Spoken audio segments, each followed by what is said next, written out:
જય સ્વામિનારાયણ. સહજાનંદ વિદ્યાલયના video lecture શિક્ષણમાં આપ સર્વ વિદ્યાર્થી મિત્રોનું હાર્દિક સ્વાગત છે. ધોરણ 12 રસાયણ વિજ્ઞાન પ્રકરણ 7 પી વિભાગના તત્વો. આજના લેક્ચરમાં આપણે ઓઝોનની બનાવટ, ગુણધર્મ અને ઉપયોગ વિશે ભણીશું. એ પહેલા ઓઝોનની કેટલીક ખાસિયતો જોઈ લઈએ. કે ઓઝોન એ ઓક્સિજનનું અપરરૂપ છે, યાદ રાખજો. બરોબર, જુદા જુદા તત્વોના અપરરૂપ હોય, જેમ કાર્બનના 2 સ્ફટિકમય અપરરૂપ છે, હીરો અને ગ્રેફાઇટ. એમ ઓક્સિજનના 2 અપરરૂપો છે, ડાયઓક્સિજન અને ટ્રાયઓક્સિજન, એટલે કે ઓઝોન. બરોબર, એટલે ઓઝોન એ ઓક્સિજનનું અપરરૂપ છે. બીજી વાત, સમુદ્રની સપાટીએ વાતાવરણમાં તે લાંબો સમય રહી શકતું નથી. સમુદ્રની સપાટી વાતાવરણમાં, અને એટલે જ લગભગ 20 કિલોમીટર ઊંચાઈએ, પૃથ્વીની સપાટીથી 20 કિલોમીટર ઊંચાઈએ સૂર્યપ્રકાશની હાજરીમાં વાતાવરણીય ઓક્સિજનમાંથી તે ઓઝોન બને છે. બરાબર, સૂર્યપ્રકાશની હાજરીમાં વાતાવરણીય ઓક્સિજનમાંથી 20 કિલોમીટરની ઊંચાઈ બને છે. પણ સમુદ્રની સપાટી, એટલે કે પૃથ્વીની સપાટી પર એ લાંબો સમય રહી શકતું નથી. ઓઝોન સ્તર, એનું મહત્વ કીધું છે કે ભાઈ પૃથ્વીની સપાટીને પારજાંબલી વિકિરણોની વધુ પડતી સાંદ્રતાથી, અથવા તો એમ કહેવાય પારજાંબલી વિકિરણોની હાનિકારક અસરોથી આપણને રક્ષણ આપે છે. બરોબર, આમાં 4 મુદ્દા ટૂંકમાં તમારે આવી રીતે પણ યાદ રાખી લેવાના. અપર સમુદ્ર 20 કિલોમીટર પાર રક્ષણ, અપર સમુદ્ર 20 કિલોમીટર પાર રક્ષણ. ઓઝોન એ ઓક્સિજનનું અપરરૂપ છે. સમુદ્રની સપાટીએ તે વાતાવરણમાં લાંબો સમય રહી શકતું નથી. લગભગ 20 કિલોમીટરની ઊંચાઈ સૂર્યપ્રકાશની હાજરીમાં વાતાવરણીય ઓક્સિજનમાંથી બને છે. અને પૃથ્વીની સપાટીને પારજાંબલી વિકિરણોની વધુ પડતી સાંદ્રતાથી રક્ષણ આપે છે. બરોબર, ઓઝોન સ્તર એ પૃથ્વીની સપાટી. હવે આપણે જોઈએ કે ઓઝોન કેવી રીતે બનાવવામાં આવે છે, એટલે કે ઓઝોનની બનાવટની રીત. જ્યારે ઓક્સિજનના શુષ્ક પ્રવાહને ધ્વનિહીન વિદ્યુત વિભારમાંથી પસાર કરવામાં આવે ત્યારે ઓક્સિજનનું 10% ઓઝોનમાં રૂપાંતર થાય છે. અને એ 10% ઓઝોન ધરાવતો ઓક્સિજન, એને ઓઝોનીકૃત ઓક્સિજન તરીકે ઓળખવામાં આવે છે. એટલે ડાયઓક્સિજનમાંથી ઓઝોન બને. સમીકરણ સંતુલિત કરવા માટે લખાય 3O2 gives 2O3. અને એ 298 કેલ્વિન તાપમાને આ પ્રક્રિયા એન્થાલ્પીનું મૂલ્ય છે 142 કિલો જૂલ પ્રતિ મોલ. બરોબર, ફરીથી સમજી લો. જ્યારે ઓક્સિજનના શુષ્ક પ્રવાહને ધ્વનિહીન વિદ્યુત વિભારમાંથી, હકીકતમાં તો એવું હોય છે કે ઠંડા અને શુષ્ક ઓક્સિજનમાંથી ધ્વનિહીન વિદ્યુત વિભાર પસાર કરવામાં આવે, બરોબર, ત્યારે ઓક્સિજનનું ઓઝોનમાં રૂપાંતર થાય છે. એટલે કે 10% ઓઝોન ધરાવતા ઓક્સિજન છે એને ઓઝોનીકૃત ઓક્સિજન તરીકે ઓળખવામાં આવે છે. બીજું, જો ઓઝોનનું નિર્માણની આ પ્રક્રિયા તમે જુઓ, એ ઉષ્મા શોષક પ્રક્રિયા છે. બરોબર, અને એટલે આ પ્રક્રિયા છે એ ઝડપથી પાછી ઉષ્મા શોષી અને વિઘટન પામે, અને O3 નું વિઘટન થઈને પાછળ ડાયઓક્સિજનમાં રૂપાંતર થઈ જાય. બરોબર, પણ એમ થતું અટકાવવા માટે ધ્વનિહીન, બરોબર, એટલે કે સ્પાર્ક ના ઉત્પન્ન કરે એવો વિદ્યુત વિભાર છે, એનો ઉપયોગ આવશ્યક છે. હવે જો ઓક્સિજનની સાંદ્રતા 10%થી વધારે જરૂર હોય, બરોબર, તો ઓઝોનાઇઝર બેટરી એનો ઉપયોગ કરવામાં આવે છે. અને શુદ્ધ ઓઝોનને એવું પાત્ર કે જેની ફરતે પ્રવાહી ઓક્સિજન હોય એમાં સંઘનિત કરી શકાય છે. એટલે કે શુદ્ધ ઓઝોનને ફરતે પ્રવાહી ઓક્સિજન ધરાવતા પાત્રમાં સંઘનિત કરી શકાય છે 101.1 કેલ્વિન તાપમાને, કે જે ઓઝોનનું ઉત્કલન બિંદુ છે. બરોબર, ફરીથી તમે આખી ઓઝોનની બનાવટ ધ્યાનથી જુઓ કે જ્યારે ઓક્સિજનના શુષ્ક પ્રવાહને ધ્વનિહીન, એટલે કે તણખા કે સ્પાર્ક ઉત્પન્ન ન કરે એવા સાદા વિદ્યુત વિભારમાંથી પસાર કરવામાં આવે ત્યારે ડાયઓક્સિજનનું ઓઝોનમાં રૂપાંતર થાય છે. અને 10% ઓઝોન ધરાવતું ડાયઓક્સિજનનું મિશ્રણ મળે, જેને ઓઝોનીકૃત ઓક્સિજન તરીકે ઓળખવામાં આવે. આ ડાયઓક્સિજનનું ઓઝોનમાં રૂપાંતરણ એ પ્રક્રિયા ઉષ્મા શોષક પ્રક્રિયા છે. જો ΔH નું મૂલ્ય ધન છે, જે દર્શાવે કે આ પ્રક્રિયા ઉષ્મા શોષક પ્રક્રિયા છે.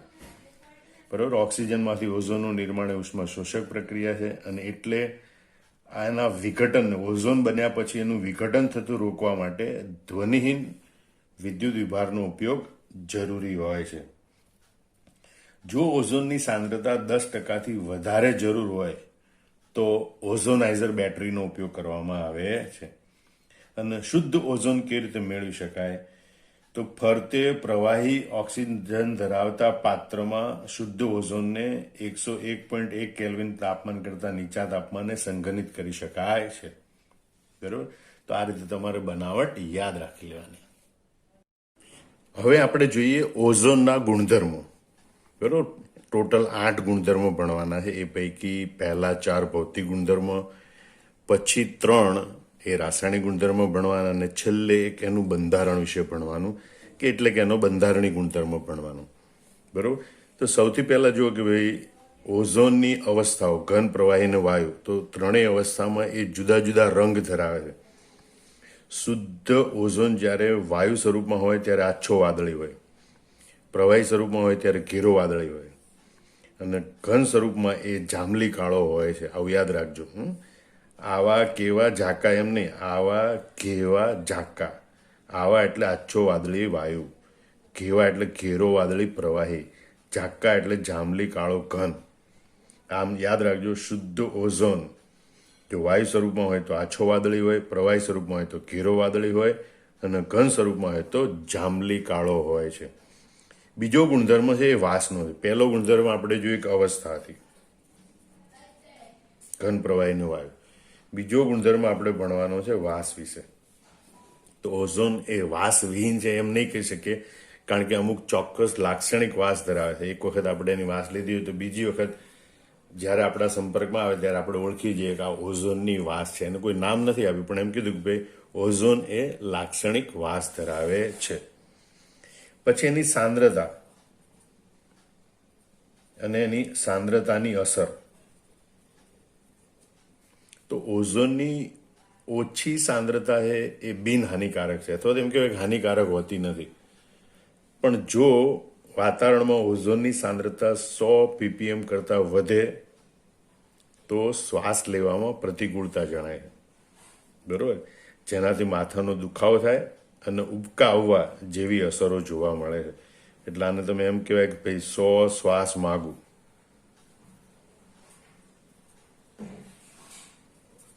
100 શ્વાસ માઉ, અથવા તો ગુ એટલે ગુંગળામણનો અનુભવ થાય છે. બરોબર. અહીંયા ઉબકા આવવા જેવી અસર થાય એમ લખ્યું. ધ્યાન રાખજો પરથી કે ઓઝોનની ઓછી સાંદ્રતાની અસર, તો ઓછી સાંદ્રતા હોય તો એ હાનિકારક હોતી નથી. પણ જો વાતાવરણમાં એની સાંદ્રતા 100 ppm કરતાં વધી જાય, 100 ppm કરતાં વધી જાય તો શ્વાસ લેવામાં પ્રતિકૂળતા જણાય, શ્વાસ લેવામાં તકલીફ પડે. એના કારણે માથાનો દુખાવો અને ઉબકા આવવા અથવા તો ગુંગળામણ થવી એવી અસરો જોવા મળે છે.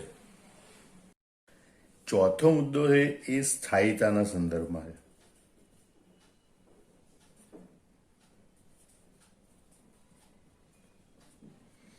કે ઉષ્માગતિશાસ્ત્રીય રીતે ઓઝોન એ ઓક્સિજનની સરખામણીમાં ઓછો સ્થાયી છે અથવા તો અસ્થાયી. ઓઝોન એ ડાયઓઝોન O3, બરાબર, એ અસ્થાયી છે કમ્પેરિંગ ટુ ઓક્સિજન, કારણ કે ડાયઓક્સિજન એ સ્થાયી છે. એટલે એક વાત યાદ રાખજો, સ્થાયીતાના સંદર્ભમાં વાત કરીએ તો ઉષ્માગતિશાસ્ત્રીય રીતે ઓઝોન એ ઓક્સિજનની સરખામણીમાં અસ્થાયી છે, કારણ કે ઓક્સિજનના વિઘટનથી ઉષ્મા મુક્ત થાય છે. તમે આ સમીકરણ જુઓ ત્યાંથી, બરોબર. O2 3 times, it gives O3 2 times, જ્યારે delta H is equal to plus 142. આ પ્રક્રિયા પ્રતિવર્તી છે. માંડો કે ઓઝોનના વિઘટનની પ્રક્રિયા લખીએ તો ઊંધી પ્રક્રિયા લખાય. 2O3 gives 3O2. Delta H બરાબર -142 કિલોજૂલ પ્રતિ મોલ. તો આપણે અહીંયા પહેલા ઓક્સિજનની વિઘટન ની ઉષ્મા જોવાની કે ભાઈ ઓઝોનનું ઓક્સિજનમાં વિઘટન એ દરમિયાન ઉષ્મા મુક્ત થાય છે, કારણ કે ઉષ્માનું મૂલ્ય ઋણ છે, ઉષ્માક્ષેપક પ્રક્રિયા છે. બીજું 2 મોલ ઓઝોનમાંથી 3 મોલ ઓઝોન બને. અણુઓ એટલે કે ઘટક કણોની સંખ્યા વધે એટલે એન્ટ્રોપી વધે. જો ડેલ્ટા એચ એટલે કે એન્થાલ્પી ઘટે, ડેલ્ટા એસ એટલે કે એન્ટ્રોપી વધે. બરોબર. એ બંને અસર એકબીજાને પ્રબળ બનાવે. એવું એટલા માટે કે delta G is equal to delta H minus T delta S. એટલે ડેલ્ટા એચનું મૂલ્ય ઋણ હોય ઘટે એટલે, અને ડેલ્ટા એસનું મૂલ્ય ધન હોય પણ એનું ચિહ્ન ઋણ છે, એટલે બંને ઋણ છે એ એકબીજામાં વધારો કરે, ઋણ મૂલ્યમાં વધારો કરે. એટલે કે બંને અસર એકબીજા માટે વધુ પ્રબળ બને છે. એન્થાલ્પી ફેરફારની એટલે કે ઉષ્મા ફેરફારની અસર અને એન્ટ્રોપી ફેરફારની અસર, બંને અસર એકબીજા માટે પ્રબળ બને છે. જે ઓઝોનનું ઓક્સિજનમાં પરિવર્તન થાય એ માટે ગિબ્સ ઉર્જા ડેલ્ટા જીનું મૂલ્ય એ વધુ ઋણ બનાવે. અને આપણે જાણીએ કે જેમ ડેલ્ટા જીનું મૂલ્ય વધુ ઋણ એમ પ્રક્રિયા પુરોગામી દિશામાં ઝડપથી આગળ વધે.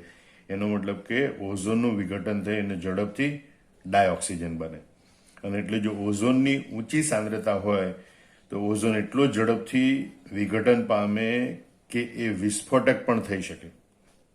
બરોબર. એટલે આખી ઘટના તમારે આવી રીતે સમજવાની. ફરીથી આખી વાત સમજી લો. ઉષ્માગતિશાસ્ત્રીય રીતે જુઓ તમે, બરોબર, તો ઓઝોન એ ડાયઓક્સિજનની સરખામણીમાં લગભગ અસ્થાયી ગણી શકાય. કારણ કે તેના એટલે કે ઓઝોનના ઓક્સિજનમાં વિઘટનથી, ઓઝોનનું જો ઓક્સિજનમાં વિઘટન થાય તો ઉષ્મા ઉર્જા મુક્ત થાય છે, કારણ કે ઉષ્માક્ષેપક પ્રક્રિયા બને. બીજું, એન્ટ્રોપી વધે છે. અને એ બંને અસર, ઉષ્મા મુક્ત થવાની અસર એટલે કે એન્થાલ્પી ઘટવાની અસર અને એન્ટ્રોપી વધવાની અસર, એ એકબીજા માટે વધુ પ્રબળ બને છે. અને એ બંનેની પરિણામી અસર ગિબ્સ ઉર્જા ઉપર થાય. બરોબર. જે ઓક્સિજનમાં, ઓઝોનનું ઓક્સિજનમાં પરિવર્તન માટે વધુ ઋણ ગિબ્સ ઉર્જા ફેરફારમાં પરિણમે છે. ડેલ્ટા જી એટલે ગિબ્સ ઉર્જા ફેરફાર. અને તેથી ઓઝોનની ઊંચી સાંદ્રતા એ વિસ્ફોટક હોઈ શકે છે. પાંચમો મુદ્દો છે ઓઝોનના ઓક્સિડેશન કરતા તરીકેના ગુણધર્મનો. આ ગુણધર્મ અહીં આપણે પાંચમા મુદ્દામાં સમજાવવાનું. ઓઝોન એ ખૂબ સરળતાથી ઓક્સિજન પરમાણુ, નવજાત પરમાણુ મુક્ત કરવાની ગુણધર્મ ધરાવે છે. આ નવજાત ઓક્સિજન, અને માટે તે પ્રબળ ઓક્સિડેશન કરતા તરીકે વર્તે છે. બરાબર. ઓઝોન ખૂબ સરળથી નવજાત ઓક્સિજન પરમાણુ મુક્ત કરવાનો ગુણધર્મ ધરાવે છે. અને એના કારણે તે પ્રબળ ઓક્સિડેશન કરતા તરીકે વર્તે. જે ઓક્સિજન આપે એ ઓક્સિડેશન કરતા કહેવાય. તો આ નવજાત ઓક્સિજન આપી અને બીજા ઘટકોનું ઓક્સિડેશન કરી શકે છે. તે લેડ સલ્ફાઇડનું લેડ સલ્ફેટમાં અને આયોડાઇડ આયનનું આયોડિનમાં, બરોબર, લેડ સલ્ફાઇડ PbS, એનું લેડ સલ્ફેટ PbSO4, એમાં ઓક્સિડેશન કરી શકે. આયોડાઇડ આયન એનું આયોડિનમાં ઓક્સિડેશન કરી શકે છે. લેડ સલ્ફાઇડ એ કાળા રંગનો પદાર્થ છે, એમાંથી સફેદ રંગનો લેડ સલ્ફેટ બની જાય છે. તો એની પ્રક્રિયા તમારે યાદ રાખવાની. લેડ સલ્ફાઇડ, એમાંથી લેડ સલ્ફેટ બનવા માટે 4 ઓક્સિજનની જરૂર પડે. જે 4 ઓઝોનના અણુ એ 4 નવજાત ઓક્સિજન આપે અને પોતે 4 O2માં ફેરવાય છે. આમ સમીકરણ બને PbS plus 4O3 gives PbSO4 plus 4O2. એવી રીતે આયોડાઇડ આયન છે, એનું આયોડિનમાં ઓક્સિડેશન કરે. બરોબર. તો જલીય દ્રાવણમાં એ પ્રક્રિયા થાય છે, આયોડાઇડ આયનના જલીય દ્રાવણમાં. એટલે સમીકરણ તમારે યાદ રાખવાનું 2I- plus H2O plus O3 gives 2OH- plus I2 plus O2. O3 માંથી O2 બને, H2O માંથી 2OH- બને અને 2I- માંથી I2 બને. આમ તો ક્રમ આમ રાખવો જોઈએ કે 2I- માંથી શું બને? I2. H2O માંથી શું બને? 2OH- અને O3 માંથી શું બને? O2. એ રીતે તમારે સમીકરણ યાદ રાખવાનું. ફરતી જોઈ લો. ઓઝોન ખૂબ સરળતાથી નવજાત ઓક્સિજન પરમાણુ મુક્ત કરવાનો ગુણધર્મ ધરાવે છે, માટે તે પ્રબળ ઓક્સિડેશન કરતા તરીકે વર્તે છે. તે લેડ સલ્ફાઇડનું લેડ સલ્ફેટમાં અને આયોડાઇડ આયનનું આયોડિનમાં ઓક્સિડેશન કરે છે. અને આ બે સમીકરણ પાક્કા યાદ રાખી લેવાના. આ છઠ્ઠો મુદ્દો એ બોરેટ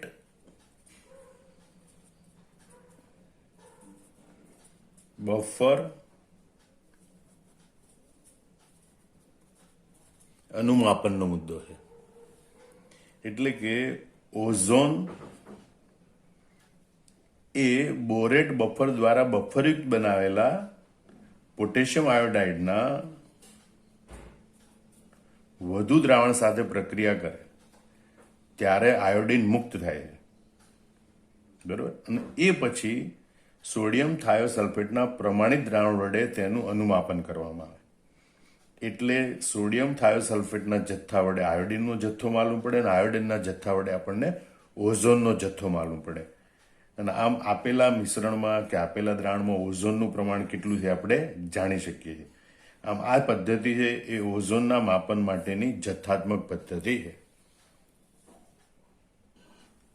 આ પ્રક્રિયા કંઈક આવી રીતે દર્શાવી શકાય કે ઓઝોન વાયુ છે એ નવજાત ઓક્સિજન પરમાણુ આપે અને એ નવજાત ઓક્સિજન પરમાણુ એ પોટેશિયમ આયોડાઇડ સાથે જલીય દ્રાવણમાં પ્રક્રિયા કરે અને પરિણામ સ્વરૂપે આપણને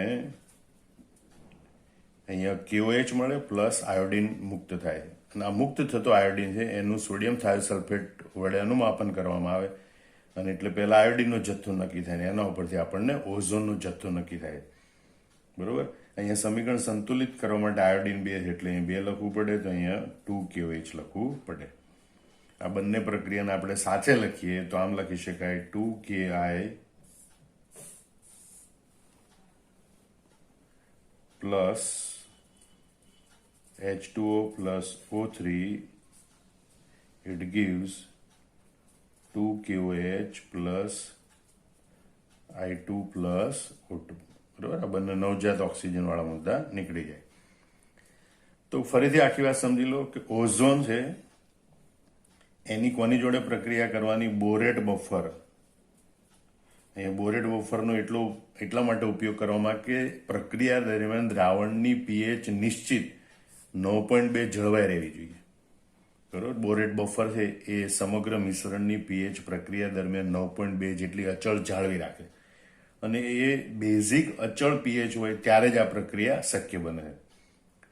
જો એસિડિક પીએચ હોય તો આ જે I માઇનસ આયન છે બરોબર એ I3 માઇનસ આયનમાં રૂપાંતર પામે છે.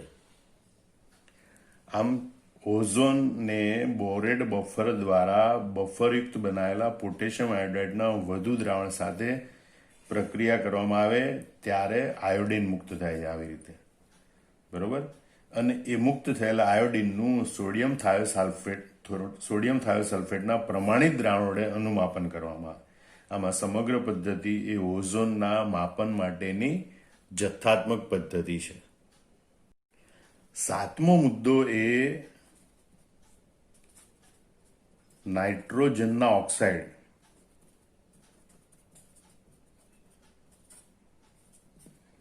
અને ફ્રીઓન દ્વારા થતા ઓઝોન સ્તરના ક્ષયનનો મુદ્દો છે.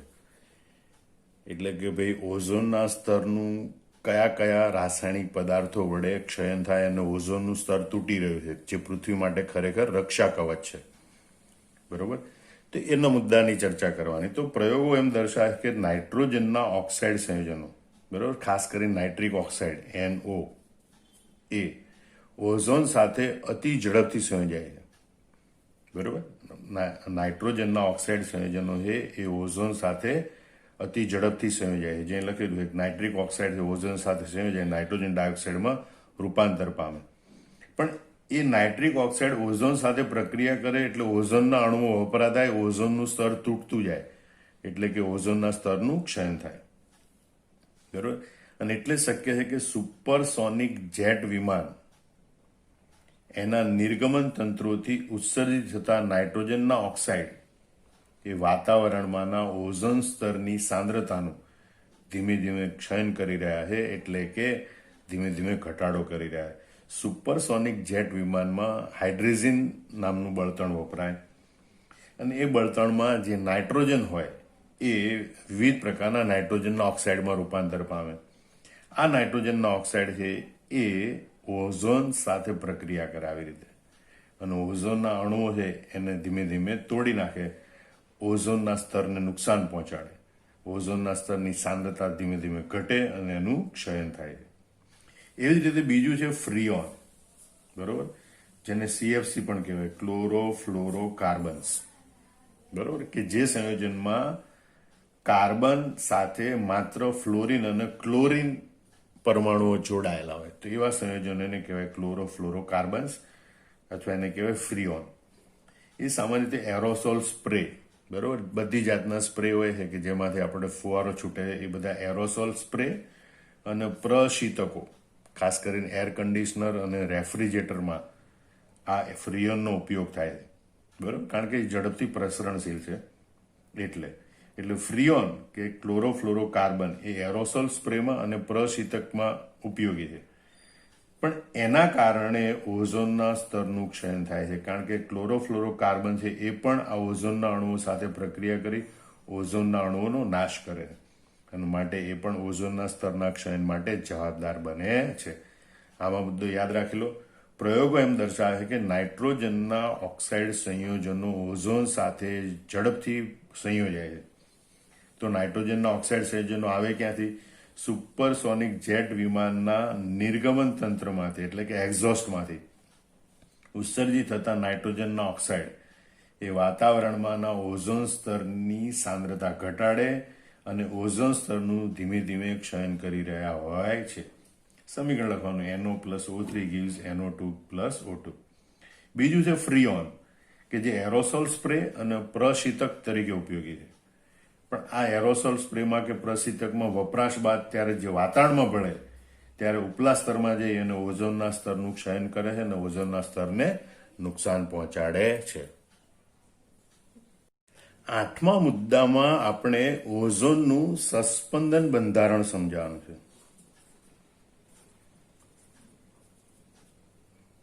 ઓઝોનના જે બે લુઈસ બંધારણો મળે, આનું કે પહેલું બંધારણ અને બીજું બંધારણ, પણ આ બંને બંધારણ એના ગુણધર્મો સમજાવી શકતું નથી, એટલે આ બંને બંધારણનું સંસ્પંદન સકૃત બંધારણ આવી રીતે દોરવામાં આવે. આ ડબલ બોન્ડ છે એ જમણી બાજુ કે ડાબી બાજુ ગમે ત્યાં હોઈ શકે, એટલે કે બંને બાજુ એક સરખી રીતે વહેંચાયેલો બતાવવાનો, બરાબર. તો આ ત્રીજું સ્વરૂપ છે એ ઓઝોનના અણુનું સસ્પંદન સ્વરૂપ અથવા તો સસ્પંદન સકૃત બંધારણ. જ્યારે પહેલું અને બીજું સ્વરૂપ છે એને વિહિત સ્વરૂપ અથવા તો એને લુઈસ બંધારણ કહેવાય ઓઝોનના. તો ઓઝોનના અણુમાં બંને ઓક્સિજન બંધ લંબાઈ સમાન હોય છે, જે 128 પિકોમીટર જેટલી હોય છે, યાદ રાખજો.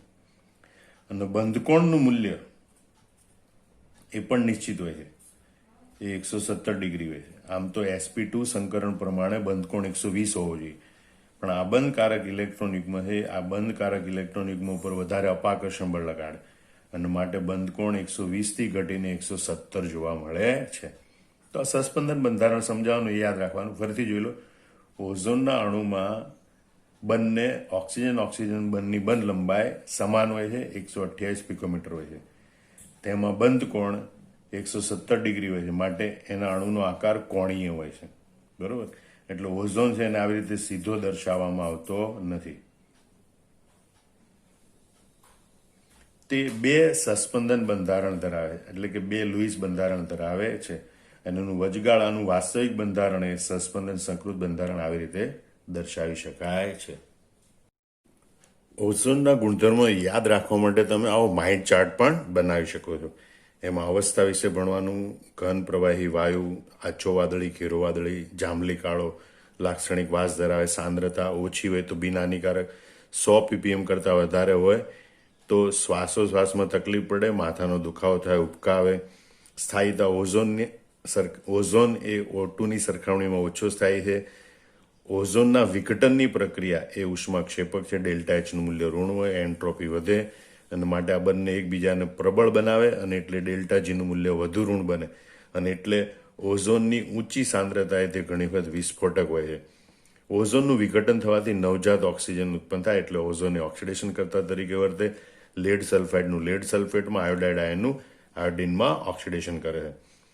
ઓઝોનને બોરેટ બફર ધરાવતા પોટેશિયમ આયોડાઇડના વધુ પ્રમાણમાં દ્રાવણ સાથે પ્રક્રિયા કરવામાં તે આયોડિન મુક્ત કરે. એનું Na2S2O3 સોડિયમ થાયોસલ્ફેટના પ્રમાણિત દ્રાવણ વડે અનુમાપન કરવામાં આવે તો ઓઝોનનો જથ્થો જાણી શકાય. આમાં ઓઝોનના જથ્થાત્મક માપનની રીત છે. નાઇટ્રોજનના ઓક્સાઇડથી ઓઝોન સાથે ખૂબ ઝડપથી પ્રક્રિયા કરે છે. એનો સ્ત્રોત છે સુપરસોનિક જેટ વિમાનો. એના નિર્ગમન તંત્રમાંથી વિવિધ પ્રકારના નાઇટ્રોજનના ઓક્સાઇડ ઉત્પન્ન થાય છે, જે ઓઝોનના સ્તરને નુકસાન કરે છે, ઓઝોનના સ્તરનું ક્ષયન કરે. એવી રીતે ફ્રીઓન, ફ્લોરોક્લોરોકાર્બન્સ, બરોબર, કે જે એરોસોલ સ્પ્રે અને શીતકોમાં વપરાય છે, એ પણ ઓઝોનના સ્તરને નુકસાન કરે છે. ઓઝોનના 2 સસ્પંદન બંધારણો હોય છે. એમાં દરેક ઓક્સિજન બંધની લંબાઈ 128 પિકોમીટર હોય છે અને બંધ કોણ 117 ડિગ્રી હોય છે. તેથી ઓઝોનના અણુનો આકાર કોણીય હોય છે. ઓઝોનના ઉપયોગો. તો એના ઉપયોગ યાદ રાખવા માટે કંઈક ને કંઈક આપણે સૂત્ર બનાવવું પડે. તમે તમારી રીતે પણ બનાવી શકો. અહીંયા મેં એક બનાવવાનું ટ્રાય કર્યો છે, તમે યાદ રાખી શકો. જીવના સમ પાણી, તેલ હાથીદા લોટસ્ટા વીર પોપ. તેલ હાથીદા લખો અથવા તો હાથી ના લખો, બરોબર.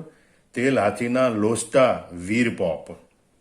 તો પહેલા તો જીવના સમ પાણી. જીવના એટલે જીવાણુનાશક, સમ એટલે સંક્રમણ હારક તરીકે, અને પાણી એટલે પાણીને રોગાણુ રહિત કરવા માટે વપરાય. એટલે ઓઝોન છે એ આમ તો ઉપયોગી છે આ રીતે કે ભાઈ જીવાણુનાશક તરીકે, સંક્રમણ હારક તરીકે અને પાણીને રોગાણુ રહિત કરવા માટે તે વપરાય છે.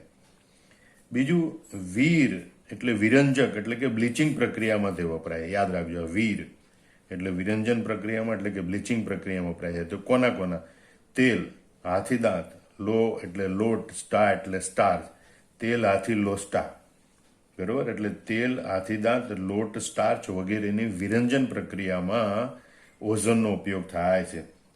અને પોપ એટલે પોટેશિયમ પરમેંગનેટ, KMnO4, બરોબર. ઘણાને કે કમીનો ચોર અથવા કહેવાય KMnO4.